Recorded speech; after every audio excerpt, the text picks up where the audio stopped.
ಸ್ನೇಹಿತರೆ, ಮೀಡಿಯಾ ಮಾಸ್ಟರ್ಸ್ಗೆ ಸ್ವಾಗತ ಸುಸ್ವಾಗತ. ಗೆಳೆಯರೆ, ಭಾರತದ ಪ್ರಧಾನಿ ನರೇಂದ್ರ ಮೋದಿ ಅವರ ಅಮೆರಿಕ ಭೇಟಿ ಇವತ್ತಿಗೆ ಅಂದರೆ ಶುಕ್ರವಾರಕ್ಕೆ ಮುಕ್ತಾಯ ಆಗುತ್ತೆ. ಅಲ್ಲಿ ಮೋದಿ ಅವರಿಗೆ ಅಭೂತಪೂರ್ವ ಸ್ವಾಗತ ಸಿಕ್ಕಿದೆ. ಭಾರತೀಯ ಸಮುದಾಯ ಮೋದಿ ಅಧಿಕೃತ ಅಮೆರಿಕ ಭೇಟಿಗೆ ಅತ್ಯಂತ ಸಂಭ್ರಮ ವ್ಯಕ್ತಪಡಿಸಿದೆ. ಅಮೆರಿಕದ ಜಂಟಿ ಸಂಸತ್ ಸಭೆಯನ್ನು ಉದ್ದೇಶಿಸಿ ಮೋದಿ ಮಾತಾಡಿದ್ದಾರೆ. ವೈಟ್ ಹೌಸ್ ಅಲ್ಲಿ ಅಧ್ಯಕ್ಷ ಜೋ ಬಿಡನ್ ಔತಣಕೂಟವನ್ನು ಏರ್ಪಡಿಸಿದ್ರೆ, ಶುಕ್ರವಾರ ಉಪಾಧ್ಯಕ್ಷೆ ಕಮಲಾ ಹ್ಯಾರಿಸ್ ಮೋದಿ ಅವರಿಗಾಗಿ ಔತಣಕೂಟವನ್ನು ಏರ್ಪಡಿಸಿದ್ದಾರೆ. ಆ ಎರಡರಲ್ಲೂ ಪ್ರಧಾನಿ ಮೋದಿ ಭಾಗವಹಿಸಿದ್ದಾರೆ. ಹಾಗೆ ಭಾರತದ ಬಹುದಿನಗಳ ಕನಸಾಗಿದ್ದ ಯುದ್ಧ ವಿಮಾನಗಳ ಇಂಜಿನ್ ತಯಾರಿಕೆಗೆ ಅಮೆರಿಕದ ಜನರಲ್ ಎಲೆಕ್ಟ್ರಿಕ್ ಭಾರತದ HAL ಜೊತೆ ಒಪ್ಪಂದ ಮಾಡಿಕೊಳ್ಳುವುದಾಗಿ ಘೋಷಣೆ ಮಾಡಿದೆ. ಹಾಗೆ ಮೈಕ್ರಾನ್ ಕಂಪನಿ ಭಾರತದಲ್ಲಿ ಸೆಮಿಕಂಡಕ್ಟರ್ ಇಂಡಸ್ಟ್ರಿಯನ್ನು ತೆಗೆಯೋದಕ್ಕೆ ಮುಂದಾಗಿದೆ. ಎರಡೂ ದೇಶಗಳ ನಡುವೆ ಸಾಕಷ್ಟು ದ್ವಿಪಕ್ಷೀಯ ಮಾತುಕತೆಗಳು, ಒಪ್ಪಂದಗಳು, ಪಾಲುದಾರಿಕೆಗಳು ಕೂಡ ನಡೆದಿವೆ. ಇದೆಲ್ಲದರ ನಡುವೆ ಮೋದಿ ವಿರೋಧಿಗಳು ಅಮೆರಿಕದಲ್ಲಿ ಮೋದಿ ವಿರುದ್ಧ ಪ್ರತಿಭಟನೆಯನ್ನು ನಡೆಸಿದ್ದಾರೆ. ಅಲ್ಲಿನ ಪತ್ರಕರ್ತರು ಭಾರತದಲ್ಲಿ ಅಲ್ಪಸಂಖ್ಯಾತರ ಹಕ್ಕುಗಳ ಬಗ್ಗೆ ಮೋದಿ ಅವರ ಮೇಲೆ ಪ್ರಶ್ನೆಗಳನ್ನು ಕೂಡ ಎಸೆದಿದ್ದಾರೆ. ಜೊತೆಗೆ ಅಮೆರಿಕದ ಮಾಜಿ ಅಧ್ಯಕ್ಷ, ಮಹಾನ್ ಹಿಪೋಕ್ರೆಟ್ ಹಾಗೂ ಸ್ವಯಂ ಘೋಷಿತ ಮಹಾನ್ ಮಾನವತಾವಾದಿ ಬರಾಕ್ ಒಬಾಮಾ ಕೂಡ ಭಾರತದ ಬಗ್ಗೆ ನಮ್ಮದು ನಾಲ್ಕು ಮಾತಿರಲಿ ಅನ್ನೋ ಹಾಗೆ ಭಾರತದಲ್ಲಿ ಅಲ್ಪಸಂಖ್ಯಾತರ ಹಕ್ಕುಗಳ ರಕ್ಷಣೆ ಆಗಬೇಕು, ಇಲ್ಲದೆ ಇದ್ರೆ ಭಾರತ ಇಬ್ಬಾಗವಾಗುವ ಸಾಧ್ಯತೆಗಳಿರುತ್ತೆ ಅನ್ನೋ ಥರದ ಅತ್ಯಂತ ಡ್ಯಾಮೇಜಿಂಗ್ ಹಾಗೂ ಬೆಂಕಿ ಹಚ್ಚುವ ಹೇಳಿಕೆಯೊಂದನ್ನು ಕೂಡ ಕೊಟ್ಟಿದ್ದಾರೆ. ಮತ್ತು ಅದು ಅಮೆರಿಕ ಹಾಗೂ ಭಾರತದ ಸಾಕಷ್ಟು ಜನರ ಕಟು ಟೀಕೆಗೆ ಕೂಡ ಒಳಗಾಗ್ತಾ ಇದೆ. ಹಾಗಾದ್ರೆ ಮೋದಿ ಅಮೆರಿಕ ಭೇಟಿ ಹೇಗಿತ್ತು ಅನ್ನೋದರ ಜೊತೆಗೆ ಅಲ್ಪಸಂಖ್ಯಾತರ ಹಕ್ಕುಗಳ ಬಗ್ಗೆ ಭಾರತ ಎಲ್ಲಿ ನಿಂತಿದೆ, ಅಮೆರಿಕ ಎಲ್ಲಿ ನಿಂತಿದೆ ಅನ್ನೋ ಬಗ್ಗೆ ಕೂಡ ಒಂದಷ್ಟು ವಿಷಯಗಳನ್ನು ನಾವಿಲ್ಲಿ ನೋಡ್ಬಿಡೋಣ.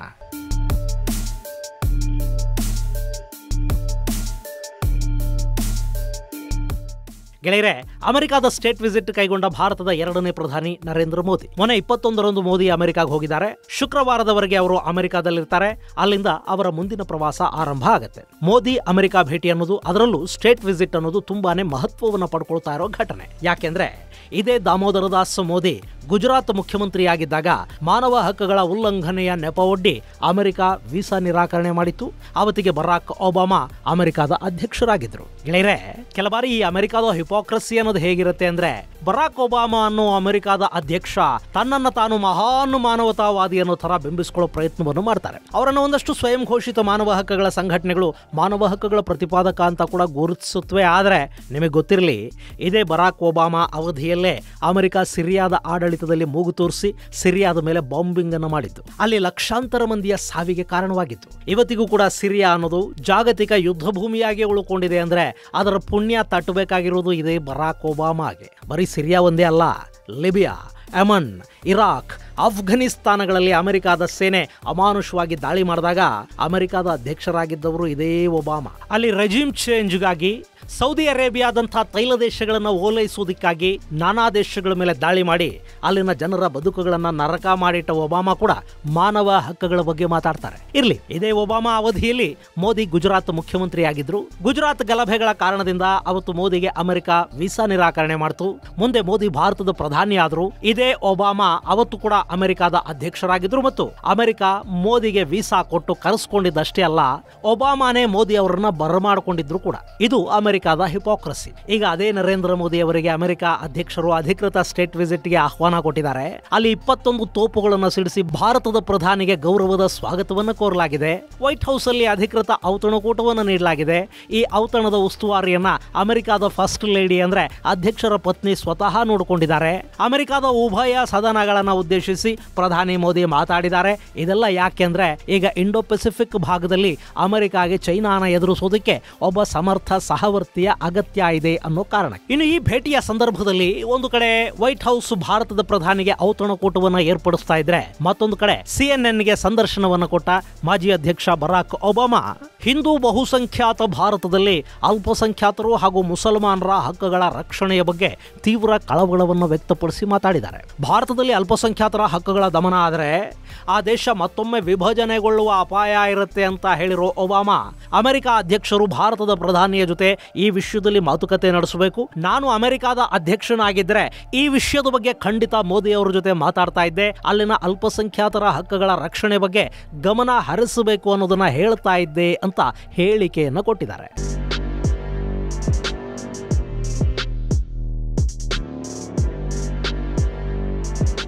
ಗೆಳೆಯರೆ, ಇವತ್ತು ಅಲ್ಪಸಂಖ್ಯಾತರ ರಕ್ಷಣೆಯ ವಿಷಯ ಬಂದರೆ ಭಾರತಕ್ಕಿಂತ ಚೆನ್ನಾಗಿ ಇನ್ಯಾವ ದೇಶ ತನ್ನ ಅಲ್ಪಸಂಖ್ಯಾತರನ್ನು ಕಾಪಾಡಿಕೊಳ್ತಾ ಇದೆ ಹೇಳಿ? ಇದೇ ಅಮೆರಿಕಾದ ಮಿತ್ರ ದೇಶ ಫ್ರಾನ್ಸ್ ಮುಸ್ಲಿಮರ ಮೇಲೆ ಸಾಕಷ್ಟು ನಿರ್ಬಂಧಗಳನ್ನು ಹೇರಿದೆ. ಅಲ್ಲಿ ಬುರ್ಖಾ ಬ್ಯಾನ್ ಮಾಡಿದ್ದಾರೆ.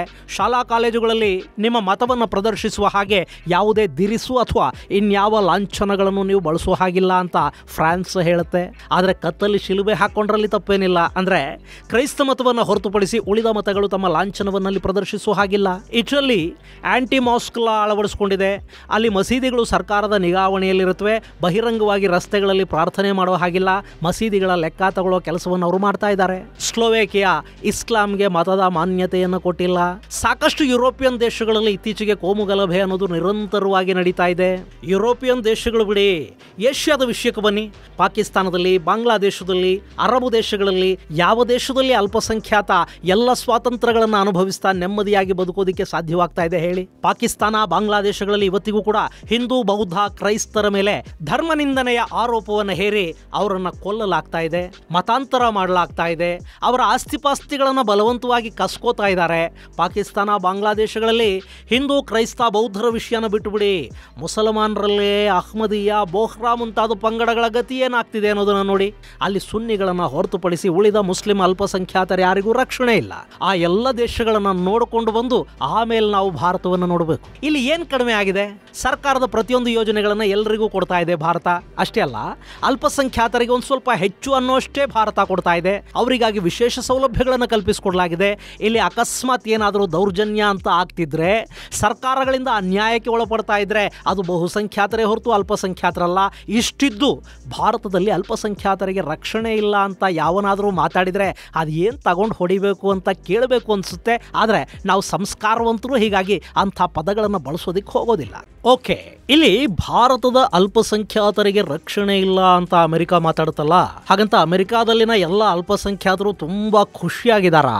ಗೆಳೆಯರೆ, ಮೊನ್ನೆ ಪ್ಯೂರ್ ರಿಸರ್ಚ್ ಅನ್ನೋ ಸಂಸ್ಥೆಯೊಂದು ಜಗತ್ತಿನ ನಾನಾ ದೇಶಗಳಲ್ಲಿನ ಅಲ್ಪಸಂಖ್ಯಾತರು, ಅದರಲ್ಲೂ ಮುಸಲ್ಮಾನರ ಪರಿಸ್ಥಿತಿಗಳ ಬಗ್ಗೆ ಒಂದು ಅಧ್ಯಯನವನ್ನು ನಡೆಸಿ ಅದರ ವರದಿಯನ್ನು ಬಿಡುಗಡೆ ಮಾಡಿದೆ. ಆ ವರದಿ ಹೇಳ್ತಾ ಇರೋ ಪ್ರಕಾರ ಭಾರತದಲ್ಲಿ 89% ಭಾರತೀಯ ಮುಸಲ್ಮಾನರು ತಮ್ಮ ಧಾರ್ಮಿಕ ಆಚರಣೆಗಳನ್ನು ನಿರ್ವಿಘ್ನವಾಗಿ ಯಾವ ಅಡೆತಡೆಯೂ ಇಲ್ಲದೆ ನಡೆಸ್ಕೊಳ್ಳೋದಕ್ಕೆ ನಮಗಿಲ್ಲಿ ಸ್ವಾತಂತ್ರ್ಯ ಇದೆ ಅಂತ ಹೇಳಿಕೊಂಡಿದ್ದಾರೆ. ಹಾಗೆ 95% ಮುಸಲ್ಮಾನರು ತಾವು ಭಾರತೀಯರಾಗಿರೋದಕ್ಕೆ ಹೆಮ್ಮೆ ಪಡ್ತಾ ಇದ್ದೀವಿ ಅಂತ ಹೇಳಿದ್ದಾರೆ. ಹಾಗೆ ಅಮೆರಿಕಾದಲ್ಲಿನ ಮುಸಲ್ಮಾನರನ್ನು ಕೂಡ ಈ ಸಂಸ್ಥೆ ಮಾತಾಡಿಸಿದೆ.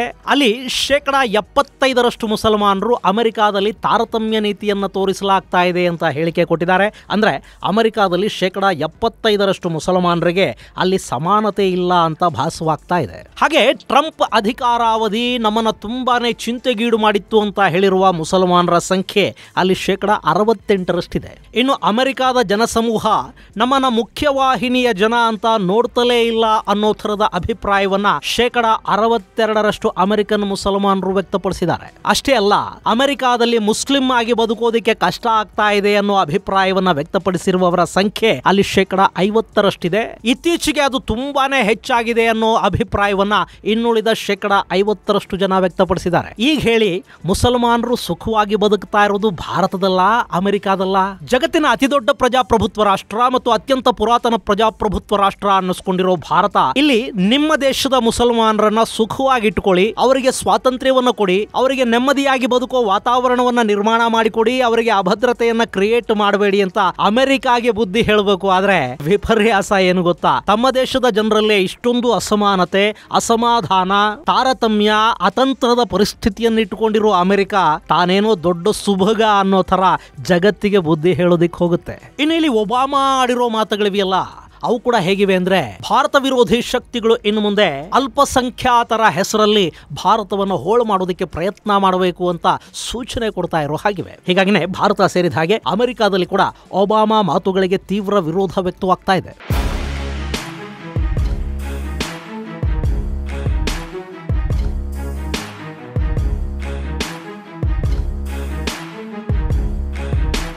ಗೆಳೆಯರೆ, ಇಲ್ಲಿ ಒಬಾಮಾ ಈ ಮಾತುಗಳನ್ನು ಒಮ್ಮಿಂದೊಮ್ಮೆ ಹೇಳಿದ್ದಲ್ಲ. ಮೋದಿ ಅಮೆರಿಕ ಭೇಟಿಯ ವೇಳೆ ಮಾಧ್ಯಮಗಳನ್ನು ಉದ್ದೇಶಿಸಿ ಉಭಯ ನಾಯಕರು ಜಂಟಿ ಹೇಳಿಕೆಗಳನ್ನು ಕೊಡುವಾಗ ಅಮೆರಿಕ ಅಧ್ಯಕ್ಷರು ಈ ವಿಷಯವನ್ನ ಮಾಧ್ಯಮಗಳ ಮುಂದೆ ಪ್ರಸ್ತಾಪ ಮಾಡಬೇಕು ಅನ್ನೋ ಒತ್ತಾಯವನ್ನ ಅಲ್ಲಿನ ಡೆಮೊಕ್ರೆಟಿಕ್ ಪಕ್ಷದ ಒಂದಷ್ಟು ಸದಸ್ಯರು ಹಾಗೂ ಒಬಾಮಾ ಸೇರಿದ ಹಾಗೆ ಒಂದಷ್ಟು ನಾಯಕರು ಮತ್ತು ಅಲ್ಲಿನ ಮಾನವ ಹಕ್ಕುಗಳ ಹೆಸರಿನ ಭಾರತ ವಿರೋಧಿ ಕೂಟಗಳು ಅಧ್ಯಕ್ಷ ಬಿಡನ್ಗೆ ಮನವಿ ಮಾಡಿಕೊಂಡಿದ್ವು. ಆದರೆ ಬಿಡನ್ ಅಂತ ಯಾವ ಮಾತನ್ನು ಆಡಲಿಲ್ಲ. ಅಮೆರಿಕ ಅಧ್ಯಕ್ಷರಿಗೆ ಭಾರತದ ಜೊತೆಗಿನ ಸ್ನೇಹ ಬೇಕಾಗಿದೆ, ಚೈನಾದ ವಿಷಯದಲ್ಲಿ ಅಷ್ಟೇ ಅಲ್ಲ, ಮುಂದಿನ ಚುನಾವಣೆಗಳು ಕೂಡ ಅವರ ಕಣ್ಣು ಮುಂದಿವೆ. ಹೀಗಾಗಿ ಬಿಡನ್ ಆ ಬಗ್ಗೆ ಮಾತಾಡೋದಕ್ಕೆ ಹೋಗಲಿಲ್ಲ. ಆದರೆ ಮಾಧ್ಯಮ ಪ್ರತಿನಿಧಿಗಳು ಸುಮ್ಮನಿರಲಿಲ್ಲ. ಮೋದಿ ಅವರಿಗೆ ಅಲ್ಲಿ ಮಾಧ್ಯಮಗಳಿಂದ ಅಂಥದ್ದೊಂದು ಪ್ರಶ್ನೆ ತೂರಿ ಬಂತು ಮತ್ತು ಅದಕ್ಕೆ ನರೇಂದ್ರ ಮೋದಿ ಕೊಟ್ಟ ಉತ್ತರ ಅರ್ಥವಾಗಿದ್ರೆ ಇನ್ಯಾವತ್ತೂ ಅಮೆರಿಕದ ಮಾಧ್ಯಮಗಳು ಭಾರತದಲ್ಲಿ ಅಲ್ಪಸಂಖ್ಯಾತರಿಗೆ ರಕ್ಷಣೆ ಇಲ್ಲ ಅನ್ನೋ ಮಾತನ್ನ ಆಡಬಾರದು. मुझे आश्चर्य हो रहा है कि आप कह रहे हैं कि लोग कहते हैं नहीं, भारत डेमोक्रेसी है। और जैसा राष्ट्रपति बाइडेन ने कहा, भारत और अमेरिका दोनों के डीएनए में लोकतंत्र है। लोकतंत्र हमारा स्पिरिट है, लोकतंत्र हमारी रगों में है, लोकतंत्र को हम जीते हैं और हमारे पूर्वजों ने उसको शब्दों में ढाला है संविधान के रूप में। और हमारी सरकार लोकतंत्र के मूलभूत मूल्यों को आधार लेकर के बने हुए संविधान के आधार पर चलती है। और हमने सिद्ध किया है डेमोक्रेसी कैन डिलीवर। और जब मैं डिलीवर कहता हूं तब कास्ट, क्रीड, रिलीजन, जेंडर, किसी भी भेदभाव को वहां जगह नहीं होती है। अगर ह्यूमन वैल्यूज नहीं है, ह्यूमैनिटी नहीं है, ह्यूमन राइट्स नहीं है, फिर तो वो डेमोक्रेसी है ही नहीं। और इसलिए जब आप डेमोक्रेसी कहते हैं, जब डेमोक्रेसी को स्वीकार करते हैं और जब हम डेमोक्रेसी को लेकर के जीते हैं, तब डिस्क्रिमिनेशन का कोई सवाल ही नहीं उठता है।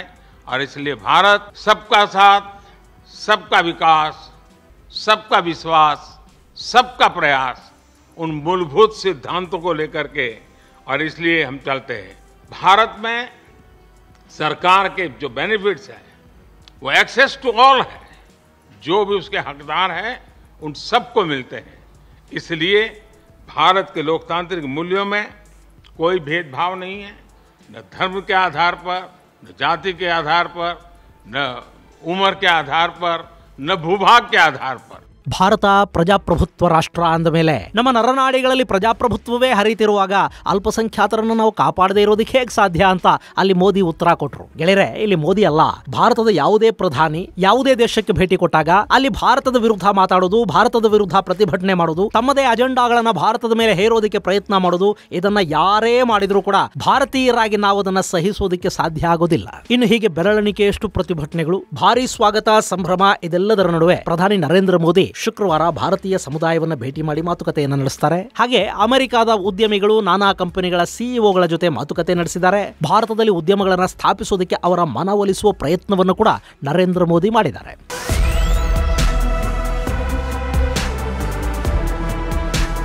ಗೆಳೆಯರೆ, ಇವತ್ತು ಚೈನಾ ಭಾರತಕ್ಕಿಂತ ಬಲಿಷ್ಠವಾಗಿ ಎದ್ದು ನಿಂತುಕೊಳ್ಳೋದಕ್ಕೆ ಕಾರಣವಾಗ್ತಾ ಇರೋದು ಅವರ ಆರ್ಥಿಕ ಶಕ್ತಿ, ಅಲ್ಲಿನ ಉದ್ಯಮಗಳು, ನಾನಾ ದೇಶಗಳಲ್ಲಿ ಮಾಡಿರೋ ಬಂಡವಾಳ ಹೂಡಿಕೆ ಮತ್ತು ಅದರಿಂದ ಚೈನಾಗೆ ಬರ್ತಾ ಇರೋ ಲಾಭ. ನಾಳೆ ಭಾರತ ಕೂಡ ಚೈನಾಗಿಂತ ಬಲಿಷ್ಠವಾಗಬೇಕು ಅಂದ್ರೆ ಭಾರತದಲ್ಲೂ ಬಂಡವಾಳ ಹೂಡಿಕೆಗೆ ನಾನಾ ದೇಶಗಳ ಕಂಪನಿಗಳು ಮುಂದೆ ಬರಬೇಕಾಗುತ್ತೆ. ಇಲ್ಲಿ ಕಾರ್ಖಾನೆಗಳು ತೆರೆದ್ರೆ ಇಲ್ಲಿನ ಯುವಕರಿಗೆ ಇಲ್ಲೇ ಕೆಲಸ ಕೊಡೋದಕ್ಕೆ ಸಾಧ್ಯ ಆಗುತ್ತೆ. ಭಾರತದಲ್ಲಿ ಉತ್ಪಾದನೆ ಹೆಚ್ಚಾದ್ರೆ ಭಾರತದ ವಿದೇಶಿ ವಿನಿಮಯ ಹೆಚ್ಚಾಗುತ್ತೆ. ಇಲ್ಲಿನ ಜನರ ದುಡಿಮೆ ಹೆಚ್ಚಾದ್ರೆ ಭಾರತದ ಆದಾಯ ಕೂಡ ಹೆಚ್ಚಾಗುತ್ತೆ. ಅದು ಸಾಧ್ಯ ಆಗಬೇಕು ಅಂದ್ರೆ ಇಲ್ಲಿಗೆ ಭಾರಿ ಪ್ರಮಾಣದಲ್ಲಿ ಹೂಡಿಕೆಗಳು ಬರಬೇಕು.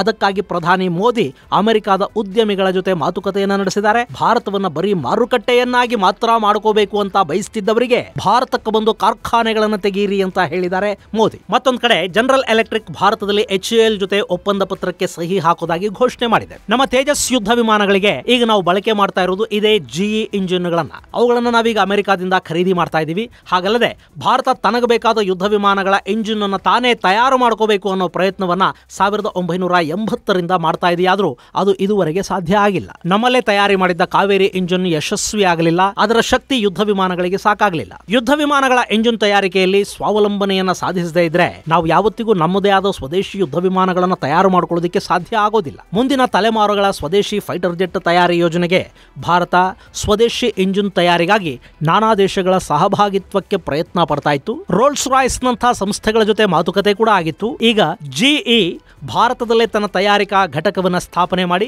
HAL ಜೊತೆಗೆ ಸಹಭಾಗಿತ್ವದಲ್ಲಿ F414 ಇಂಜಿನ್ಗಳನ್ನ ಭಾರತದಲ್ಲಿ ನಿರ್ಮಾಣ ಮಾಡುತ್ತೆ. ಜೊತೆಗೆ ಅದರ ತಂತ್ರಜ್ಞಾನವನ್ನು ಕೂಡ ಭಾರತದ ಜೊತೆ ಹಂಚಿಕೆ ಮಾಡಿಕೊಳ್ಳುತ್ತೆ. ಈ ಬಗ್ಗೆ HAL ಜೊತೆ ಒಪ್ಪಂದಕ್ಕೆ ಜಿಇ ಸಹಮತಿಯನ್ನು ವ್ಯಕ್ತಪಡಿಸಿದೆ. ಸಂಸ್ಥೆಯ ಸಿಇಒ ಲಾರೆನ್ಸ್ ಕಪ್ ಜೂನಿಯರ್ ಅವರ ಜೊತೆ ಪ್ರಧಾನಿ ನರೇಂದ್ರ ಮೋದಿ ಮಾತುಕತೆಗಳನ್ನು ನಡೆಸಿದ್ದಾರೆ. ಇಲ್ಲಿ TOTಯ ಬಗ್ಗೆ ಅಂದ್ರೆ ಟ್ರಾನ್ಸ್ಫರ್ ಆಫ್ ಟೆಕ್ನಾಲಜಿಯ ಬಗ್ಗೆ ಜಿಇ ಸಂಸ್ಥೆ ಅಮೆರಿಕದ ಸಂಸತ್ತಿನ ಅನುಮತಿಯನ್ನು ಪಡ್ಕೋಬೇಕಿದೆ. ಅದಿನ್ನು ಸುಮಾರು 30 ದಿನಗಳ ಒಳಗೆ ಸಿಗುವ ಸಾಧ್ಯತೆಗಳಿದ್ದು ಆ ನಂತರ HAL ಹಾಗೂ ಜಿಇ ಎರಡು MOUಗೆ ಸಹಿ ಹಾಕುತ್ತವೆ.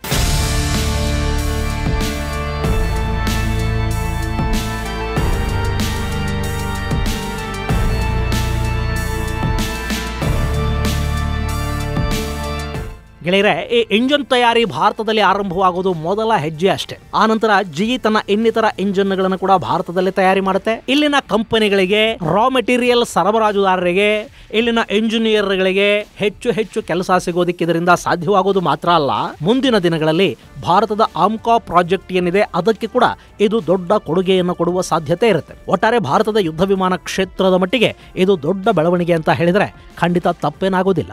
ಹಾಗೆ ಚೈನಾದಲ್ಲಿ ಸಾಕಷ್ಟು ಸಮಸ್ಯೆಗಳನ್ನು ಎದುರಿಸ್ತಾ ಇರುವ ಚಿಪ್ ದೈತ್ಯ ಮೈಕ್ರಾನ್ ಭಾರತದಲ್ಲಿ $2.7 ಬಿಲಿಯನ್ ಹೂಡಿಕೆಗೆ ಮುಂದಾಗ್ತಾ ಇದೆ. ಮೈಕ್ರಾನ್ ಭಾರತದಲ್ಲಿ ಚಿಪ್ ತಯಾರಿಕಾ ಘಟಕವನ್ನು ಆರಂಭ ಮಾಡೋದು ಪಕ್ಕಾ ಆಗಿದೆ. ಹಾಗೆ ಇನ್ನು ಸಾಕಷ್ಟು ಕಂಪನಿಗಳು ಭಾರತದಲ್ಲಿ ಹೂಡಿಕೆ ಮಾಡುವ ಉತ್ಸಾಹವನ್ನು ತೋರ್ತಾ ಇವೆ.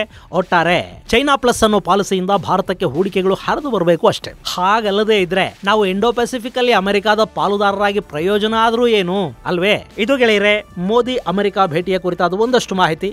ಮುಂದಿನ ಸಂಚಿಕೆಯಲ್ಲಿ ಮತ್ತಷ್ಟು ವಿಶೇಷಗಳ ಜೊತೆ ಮತ್ತೆ ಭೇಟಿಯಾಗೋಣ. ಅಲ್ಲಿವರೆಗೆ ಜೈ ಹಿಂದ್, ಜೈ ಕರ್ನಾಟಕ.